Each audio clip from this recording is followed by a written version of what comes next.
தேவனுக்கு மகிமை உண்டாவதாக. நம்ம கண்ணுக்கே தெரியாத தேவனுடைய பாதுகாப்பு நம்மேல் இருக்கிறது. தேவனை சார்ந்திருக்க ஜனங்களுக்கு இருக்கிறது. அப்படின்ற விஷயம் உங்களுக்கு மறுபடியும் நினைவூட்ட விரும்புகிறேன். ஒரு வசனத்த படிப்போம். 2 ராஜாக்கள் 6ஆம் அதிகாரம் 13ஆம் வசனம்.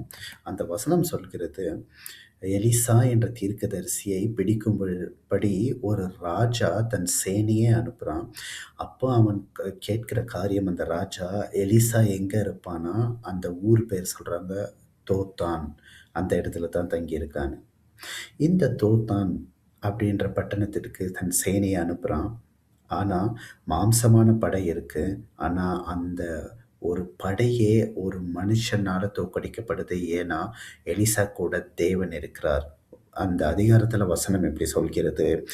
தேவன் கண்களை திறந்தபொழுது, அந்த இடத்தை சுற்றிலும் அக்கினிமயமான ரதங்களும், குதிரைகளும், தேவனுடைய சேனையும் எலிசாவை பாதுகாத்துக் கொண்டிருந்ததுன்னு.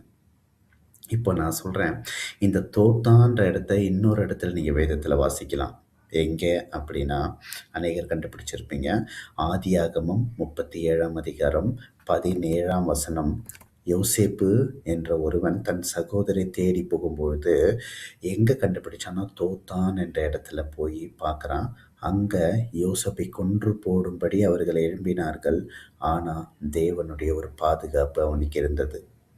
நான் இன்னைக்கு சொல்றேன், நம்ம அநேக வேளைகள்ல எனக்கு பிரச்சனை வருது, எனக்கு பிரச்சனை இல்லாம இல்லன்னு சொல்றோம். ஆனா, அந்த பிரச்சனை உங்கள தொடவே முடியல. ஏனென்றால், சத்துருடைய திட்டங்களை தேவன் தம்முடைய சேனைகளை அனுப்பி தாமே வந்து துணை நின்று உங்களை தப்புவிக்கிறார்.